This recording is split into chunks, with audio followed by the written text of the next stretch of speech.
ఇక్కడి నుంచి చూస్తే దిశ 2021 నవంబర్ 20,50,000 కేజీల నెయ్యికి టీటీడీ టెండర్లు, కేజీకి 329 రూపాయలు చొప్పున బోలేబాబాకు నెయ్యి సప్లై ఆర్డర్ ఇచ్చారు. బోలేబాబాని లంచం అడిగిన చిన్నప్పన్న అంగీకరించని బోలేబాబా తనిఖీకి టీటీడీ అక్కడి నుంచి ఆ జీఎం పైన ఒత్తిడి, టీటీడీ జీఎం పైన ఒత్తిడి, ఇవన్నీ జరిగాయి. 2022 జూన్ ఫతేపూర్లోని బోలేబాబా ప్లాంట్ తనిఖీ చేసిన టీటీడీ బోలేబాబాపై అనర్హత వేటు.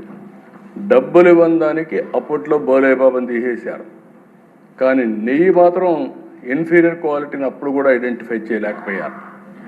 2023 ఏప్రిల్ 2023 అక్టోబర్ వైష్ణవి డైరీని కొనుగోలు టెండర్లో పాల్గొనాలని ఏఆర్ డైరీని సంప్రదించిన బోలేబాబా కేజీకి 3 రూపాయలు చొప్పున ఇస్తామని ఆఫర్. మళ్ళీ ఇక్కడ కొల్యూషన్, వైష్ణవి డైరీ ఏఆర్ డైరీని ఇచ్చేయడం, వైష్ణవి డైరీని బోలేబాబా ఇచ్చేయడం, ఇవన్నీ కూడా ఎంత కొల్యూషన్ కక్కుర్తుందో మనం అర్థమవుతుంది. అక్టోబర్ 2022 ప్రీమియర్ అగ్రి ఫుడ్స్తో డీల్ కుదుర్చుకున్న చిన్నప్పన్న సిబిఐ సిట్ విచారణలో వెలుగు చూసిన మనీ ట్రయల్. అంటే ఎవరి చిన్నప్పన్న? Chairman, PA. అదే మరిగా దిశ 2022 అక్టోబర్ బ్లాక్ లిస్ట్లో పడడంలో నేరుగా నెయ్యి సరఫరా నిలిపివేసిన బోలేబాబా, వైష్ణవి, మాల్గంగా లాంటి షెల్ కంపెనీలతో టీడీపీ నెయ్యి సరఫరా. అదే మరి 22 ఆగస్టున సిఎఫ్టిఆర్ఐ నివేదిక తొక్కిపట్టిన అప్పటి టీటీడీ బోర్డు చైర్మన్ సుబ్బారెడ్డి.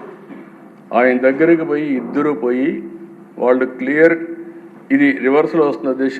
అక్కడి నుంచి మీరు చూస్తే ఫతేపూర్లోని బోలేబాబా ప్లాంట్ తనిఖీ చేసిన టీటీడీ బోలేబాబాపై అనర్హత ఏటు. అక్కడి నుంచి బోలేబాబా, వైష్ణవి, ప్రీమియర్ అగ్రి ఫుడ్స్కి నెయ్యి సరఫరాలు కల్తీ అని సిఎఫ్టిఆర్ఐ నివేదిక. సిఎఫ్టిఆర్ఐ నివేదిక తొక్కిపెట్టినప్పటి టీటీడీ బోర్డు చైర్మన్ బ్లాక్ లిస్ట్లో పడుతూ నేరుగా నెయ్యి సరఫరా నిలిపివేసిన బోలేబాబా, వైష్ణవి, మాల్గంగా లాంటి షెల్ కంపెనీతో టీడీపీకి నెయ్యి సరఫరా. అంటే ఒక సిండికేట్ ఏర్పడి ప్రీమియర్ అగ్రి ఫుడ్స్తో డీల్ కుదుర్చుకున్న చిన్నప్పన్న అక్కడి నుంచి వైష్ణవి డైరీతో కొనుగోలు చేసి, ఇవన్నీ కూడా అధ్యక్ష మీరు గుర్తుపెట్టుకోవాల్సింది ఒక పద్ధతి ప్రకారం చాలా క్లియర్ కట్గా లాలో చిప్పటి చేసినటువంటి లూటి, దేవునికి జరిగినటువంటి అపచారం అని చెప్పి కూడా నేను మీకు తెలియజేస్తున్నా. నెక్స్ట్